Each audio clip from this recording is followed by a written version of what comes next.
Okay, dear students, welcome back to Sri Ramanuja Vidya Mandir. So this is the third session on vectors. In the first session, we have discussed about what is meant by a vector, what is meant by a scalar, how to represent a vector. And in the second session, we have seen some definitions of position, distance and displacement. So now we will move further. So in today's topic is about mathematics of vectors. Okay, so this mathematics of vectors is completely different from mathematics of scalars. Whenever we want to add two scalar quantities, we just add normally, but whenever we want to add two vectors, it is not the same. There is some mathematics involved in it. So today's session we'll see how to do the mathematics of vectors. So before that, we'll see some definitions like what is meant by equality of vectors. What is meant by equality of vectors? Okay, so two vectors are said to be equal if they have equal magnitude, and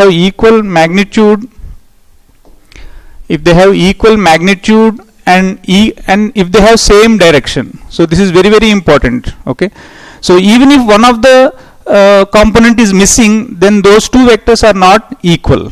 Definitely the magnitude must be equal and the direction must be equal. So we'll see through an example.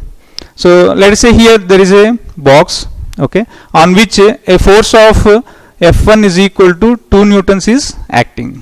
Okay, now another force of F2 is equal to 5 newtons is acting. Another third force F3 is equal to 5 newtons, but its direction is upwards. Okay, and another force of F4 is equal to 5 newtons is acting, still upwards only. Okay, so now students, from here can we tell that F1 is equal to F2? Can we say? I hope students you understood the representation of vector. In the first session we discussed the vector is represented by an arrow. Okay, so on the symbol. Okay, so now can we write F1 is equal to F2? So F1 here is how much is the magnitude? 2 newtons. Okay, here how much is the magnitude? 5 newtons. So it is not equal, the magnitude is not equal, so therefore these two vectors are not equal. In which sense they are not equal?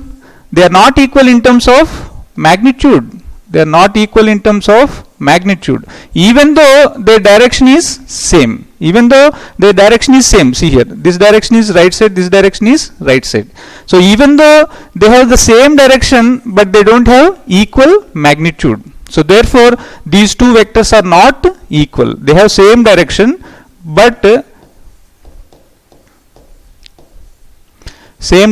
but not equal magnitude. The magnitude is not equal. Okay, on the other hand, suppose let us compare another forces, like suppose let us say F2 and F3.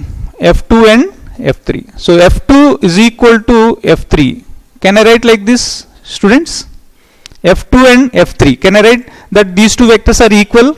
See here, F2 is in this direction, okay, which is having a magnitude of 5 newtons, and F3 is in this direction, which is having a magnitude of also 5 newtons. So that means now here magnitudes are same. This is also 5 newtons, this is also 5 newtons. Okay, but so therefore since the magnitude is same, can we write these two vectors are equal? No, we cannot write. Why? Because we cannot write. Why? Because their directions are different. This F2 vector is in which direction? Towards right. This F3 vector is in which direction? Towards upward. So therefore these two are not said to be equal vectors because the directions are not same. Okay, directions are not same.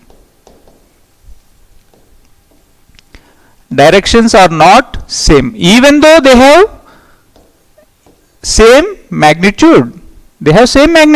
But their directions are not same. So therefore they are not said to be equal vectors. Okay, so I hope students you understood. In this case magnitude is same. Okay, so in this case the direction is same.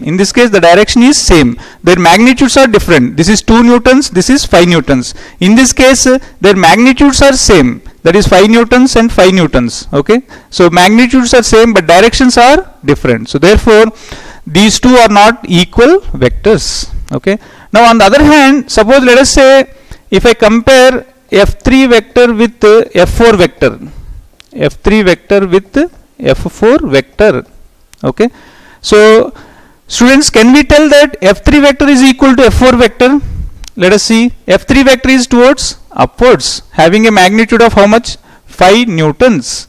And f4 vector is which side? That is also upwards direction, and whose magnitude is how much? 5 newtons. So here students, you can see here that their magnitudes are same. Their magnitudes are same. Their magnitudes are same, and their directions are also same. This is also upward, this is also upward. So directions are also same. So therefore we can say that the vectors f3 and f4 are equal vectors. So therefore we can say that these vectors are equal vectors. These vectors are equal vectors. Okay. So I hope students you understood what is meant by equality of vectors. So two vectors are said to be equal only if their magnitude and directions are same. Okay. So now here one important point is there, students. Okay. So regarding this second one, their directions are not in the same direction. Their directions are different. Okay. F2 direction is which side? Right side. F3 direction is which side? Upward. So therefore they are not said to be equal, but still we can write as f2 is equal to f3 in terms of their magnitude. So magnitude is represented by modulus. In the previous session we discussed. Okay, so this modulus of this vector represents what? Magnitude. So now we can write that even though this equation is not, this equation is correct in terms of what these two vectors are not equal, but still we can write it as f2, modulus of f2 is equal to modulus of f3, which means that their magnitudes are same. Okay, this is having 5 newtons, this is also having 5 newtons. So therefore this is correct relation. Even though they have different directions, still we can write this relation. Or we can also write as simply f2 is equal to f3. This is also correct. Okay, so just if you write without any arrow, it represents the magnitude. Okay, so I hope students you understood what is meant by equality of vectors. Okay, so now we'll move on to the next topic, that's called as translation of vectors. Okay, so this is also very important point, translation of vectors. A vector can be translated to anywhere parallel to itself. Okay, a vector can be translated to anywhere parallel to itself. Like for example, let us say here, suppose students, let us say there is a car. Let us say there is a car.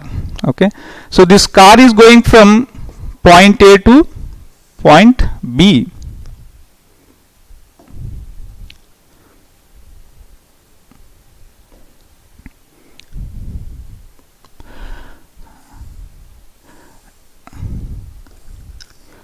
Let us say this car is going from point A to point B.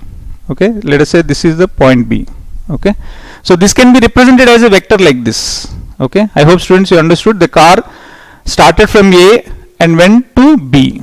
Okay, so car has reached here. Okay, so now this is represented as a vector. Okay, so this vector can be represented as like this. This is A, this is B. Okay, now let us say it has traveled 10 meters. It has traveled 10 meters. Okay, now this vector can be translated to anywhere.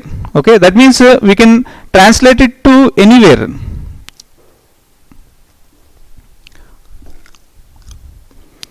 Like this we can translate it to anywhere. Like this we can translate it to here also. Why? Because here also, suppose let us say if the car has traveled, suppose let us say if the car has traveled from here to here, then definitely if the car must have started from here point A to point B, definitely it has covered this much distance only, na? 10 meters only in the same direction.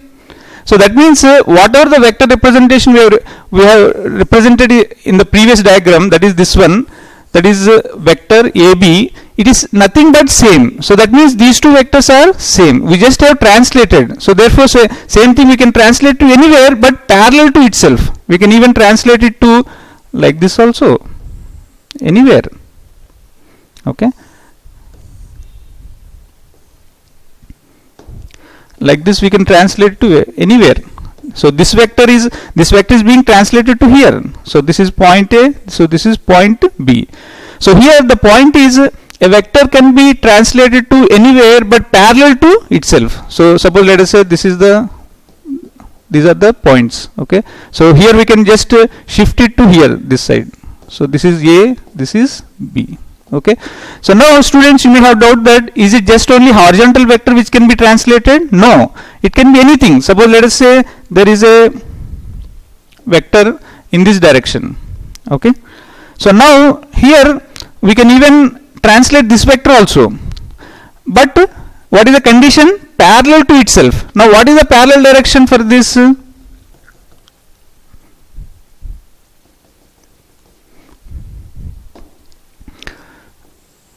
Like this. This is the parallel direction. That means we can shift from here to here like this. Okay, so in this way we can shift it to anywhere but parallel to itself. Okay, so a vector can be translated to anywhere but under one condition. What is that condition? Parallel to itself. Okay, suppose let us say there is one more vector like this. Okay, so this vector can be shifted parallel to itself. So that means we can shift parallel to here. Okay, so a vector can be shifted to anywhere but parallel to itself. So that's called as translation of vectors. Okay, so now let's move to the next definition, which is a very important concept, that's called as angle between any two vectors. Okay, so the angle is always measured between either tails or heads. Okay, in the previous session, students, we have discussed a vector is represented by an arrow where this end is called as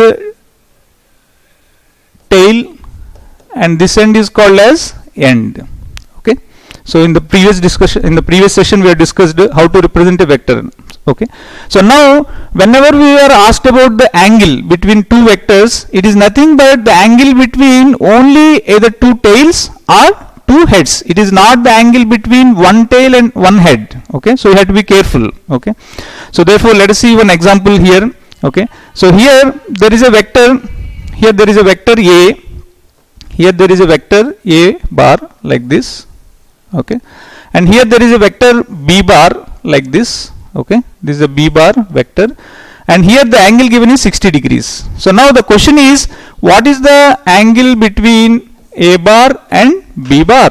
What is the angle between A bar and B bar? So can you say directly 60 degrees, dear students?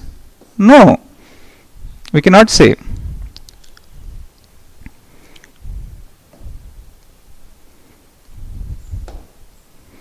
No, we cannot say.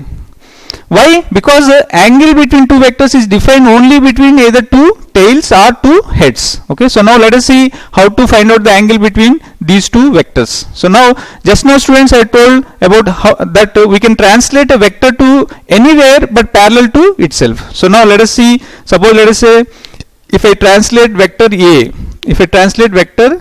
like this. So vector A is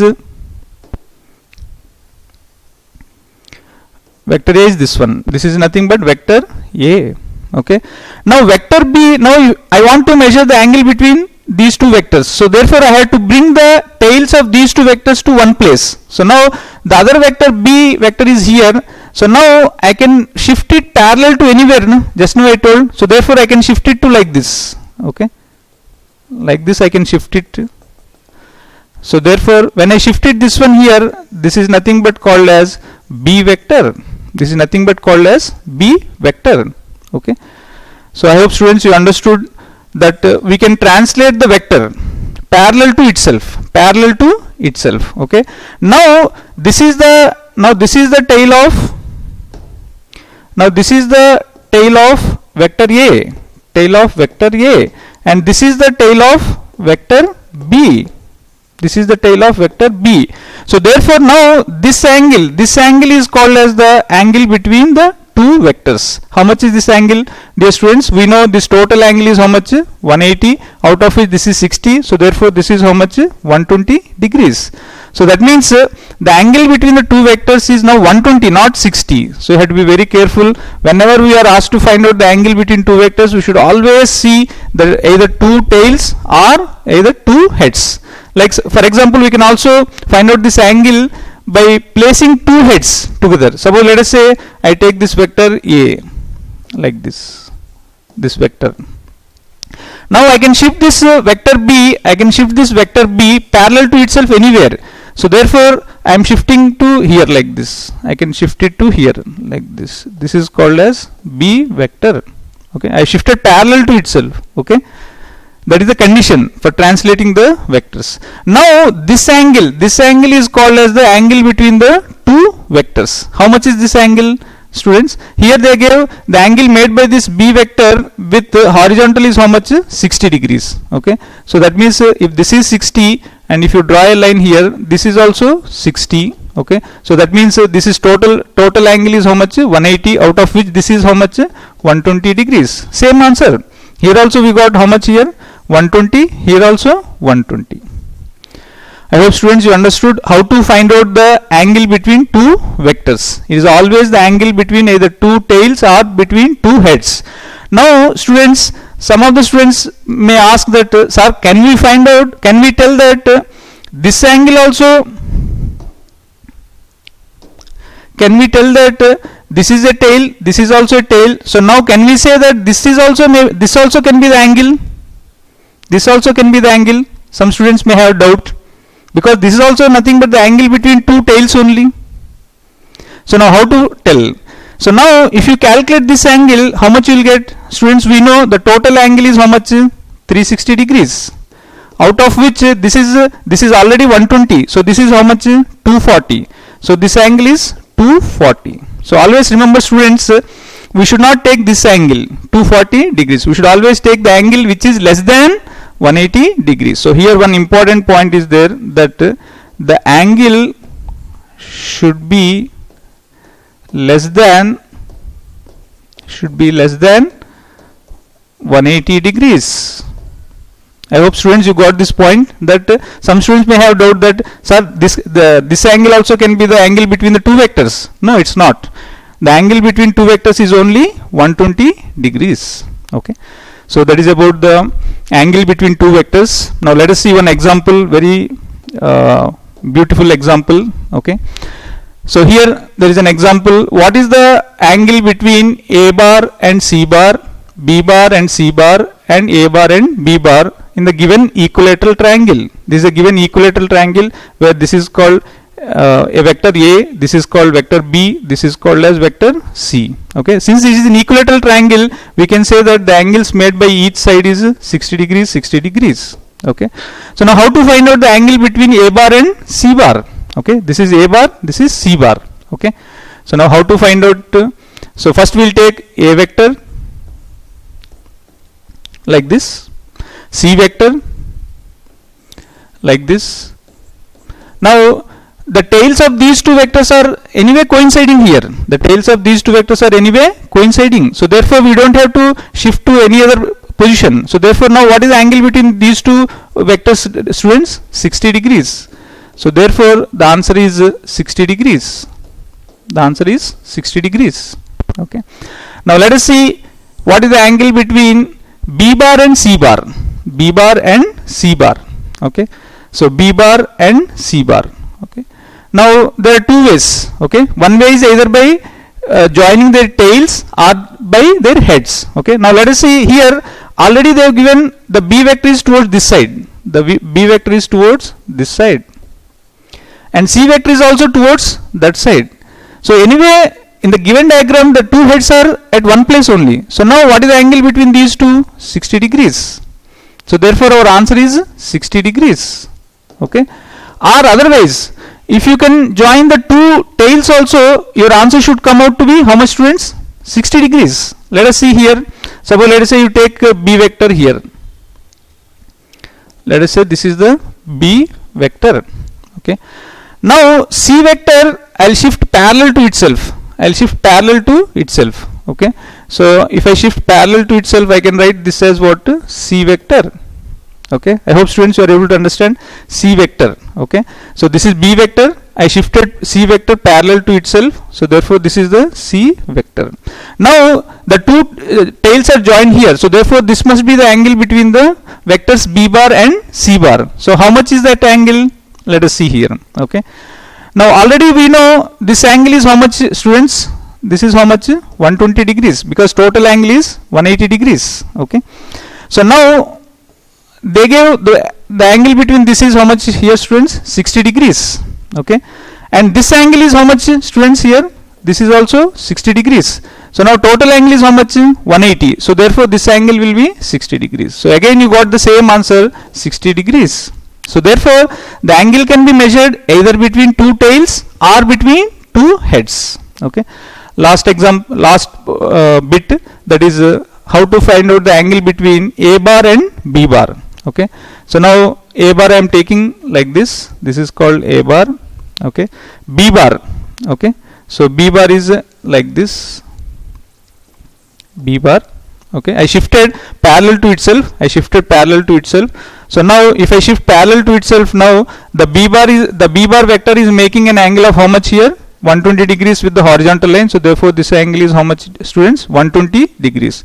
So therefore what is the angle between the two vectors A bar and B bar? 120 degrees. I hope students you understood this concept of how to find out the angle between two vectors. Always remember that the angle is always between either two tails or between two heads. Okay, so now let's see one more example. So what is the angle between A bar and B bar, and what is the angle between A bar and C bar? Okay, now here they have given equal vectors. Okay, they have given equal vectors. That means all vectors are having same magnitude, but only thing is the directions are different. Okay, so now let us see first one,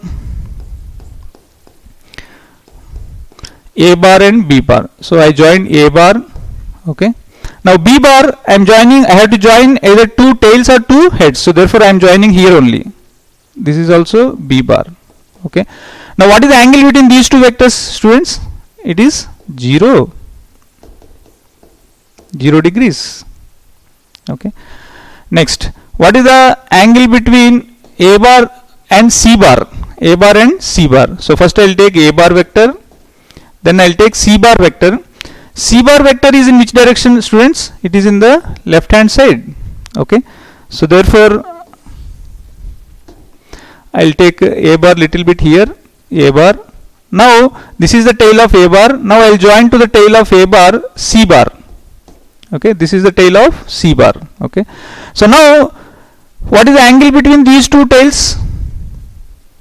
This is how much angle, students? 180 degrees. So therefore what is the answer? 180 degrees. Okay, so now here there are two important vectors, like those vectors between which if the angle is 0, they are called as parallel vectors. They are called as parallel vectors. And if the vectors are having an angle of 180 degrees, then they are called as anti-parallel vectors. Anti-parallel vectors. Okay, so these are the two important vectors, parallel vectors and anti-parallel vectors. Parallel vectors means they are parallel and their angle between them is 0 degrees. Anti-parallel means they are quite opposite to each other and their angle between them is 180 degrees. Okay, so this is very, very important. These two vectors are very, very important, and these two vectors combinedly they are called as collinear vectors. They are called as collinear vectors because they are along the same axis. Collinear vectors because they are lying on the same axis. Suppose let's say x-axis, they are lying on the same axis. Okay, if they are not lying on the same x-axis, then they are called as non-collinear vectors. Okay, so I hope students you understood. From here there are two vectors, parallel vectors, anti-parallel vectors, and these two vectors combinedly are called as collinear vectors, linear. Okay, so now let's move to the next one, that is called as multiplication of a vector. Okay, so how to multiply a vector with a scalar. Okay, now here students you can see, suppose let's say there is a vector A bar. Okay, and now Suppose if I multiply 2, to this a bar vector, then I will get a vector which is called as b bar, which is 2 times of magnitude of a bar vector, both in terms of magnitude and in terms of direction. So here you can see that the magnitude is, suppose let's say a is equal to 2, then b will be how much? 4, and the directions are also same. Okay, so this is called as multiplication of a vector by a scalar. Okay, now let's see another example. Suppose let us say there is a vector a bar and there is a vector c bar. Okay, now their magnitudes are same. Suppose a is equal to, c is equal to. Okay, but c bar vector is opposite to the a bar. So therefore what I can write, c bar is equal to minus of a bar. Why minus? What does this negative symbol represent? This is opposite to the c bar. C bar is opposite to a bar, which means the magnitude of c bar is same as a bar, but its direction is opposite to that of a bar. Okay, so this also we can write it as minus 1 times of a bar. This minus 1 is nothing but like a scalar. Okay, next one, suppose let us say there is one more vector here a bar. Okay, now if I multiply minus 3, three means 3 times of magnitude, minus means opposite direction. So therefore our resultant vector is like d bar, which is equal to minus 3 times of a bar. So I hope students you understood how to multiply and how to represent it. And now here there is one special vector called as, suppose let us say there is a vector a bar. Okay, so now until now we are multiplying with some scalar quantity like 2, minus 1 or minus 3. Suppose if I multiply with 0, then obviously the answer is what? 0. Okay, so this vector is called as 0 vector. This vector is called as 0 vector. This is vector e bar.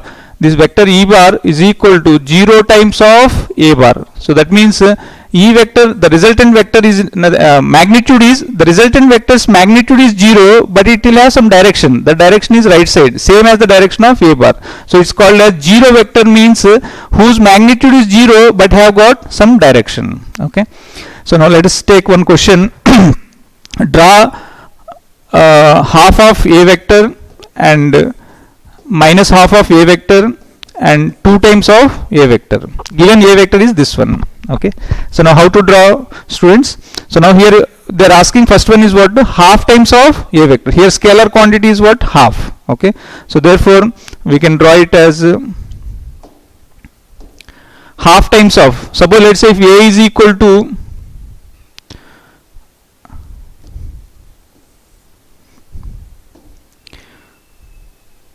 suppose if a is equal to 2, okay, then what will happen? Half times of a means 1. So therefore we can draw it as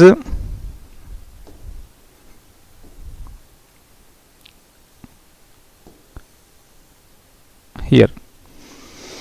This is called as half times of, a vector. Okay, next one, minus half times of a vector, so this is also magnitude wise same but direction is different. Okay, so therefore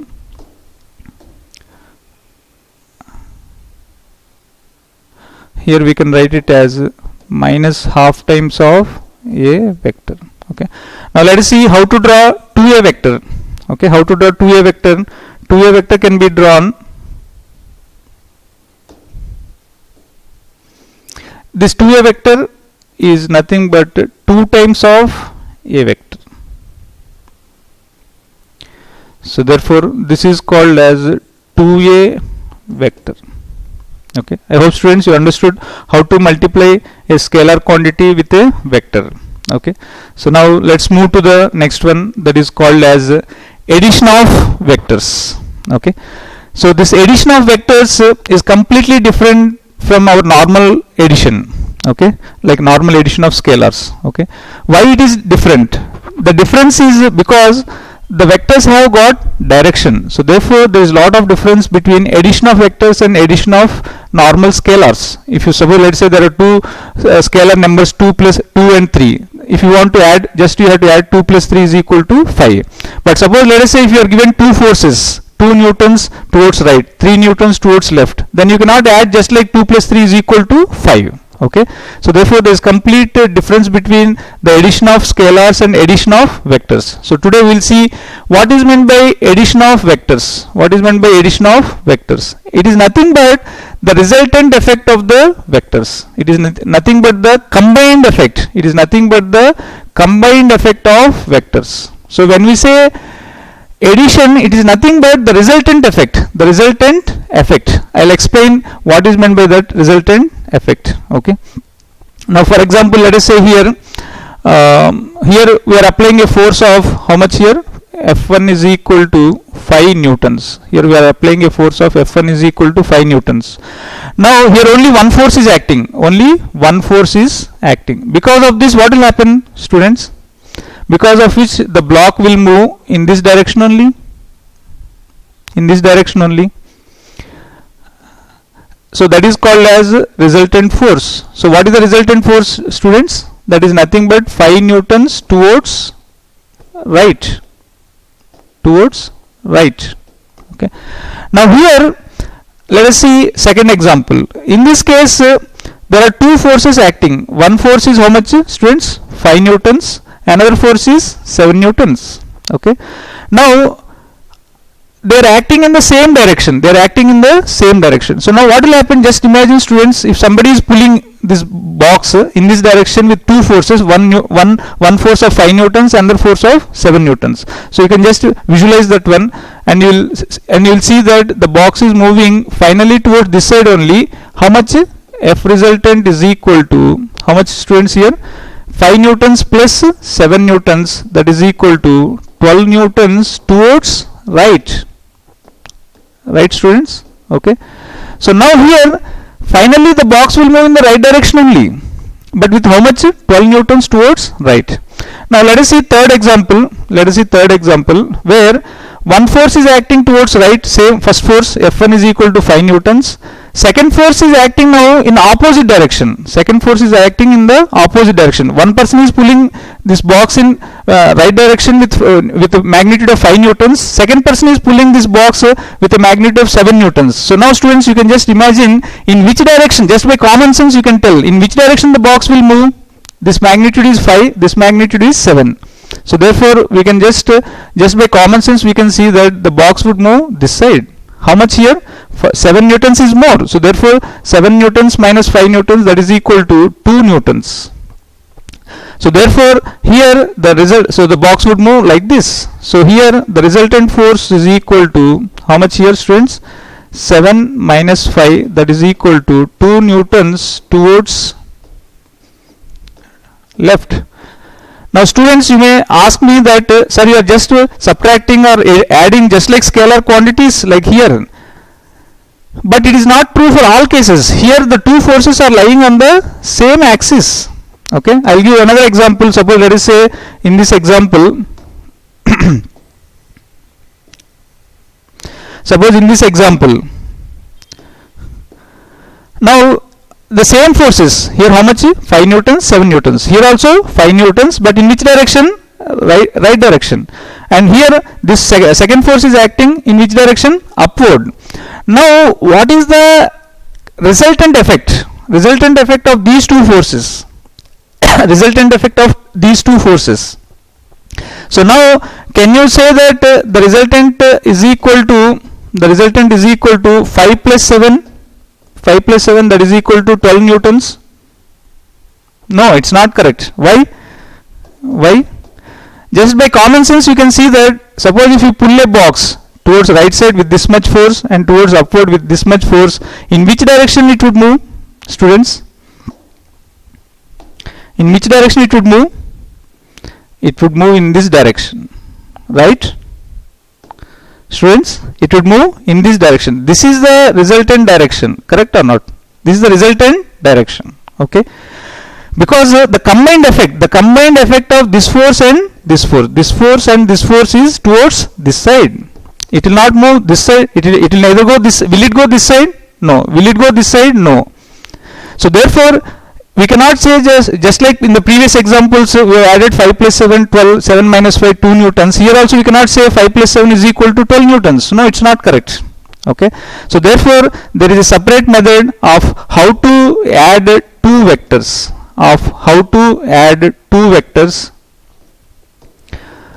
So in next session we are going to see how to add two vectors. Okay, how to add two vectors in the two collinear vectors, and how to add collinear vectors. First we will see how to add collinear vectors, and next we will see how to add non-collinear vectors.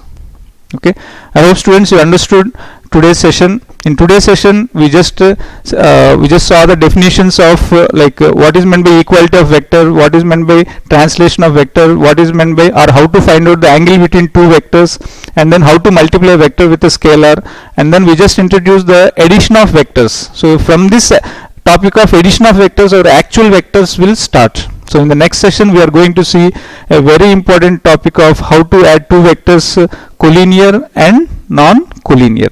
Thank you very much.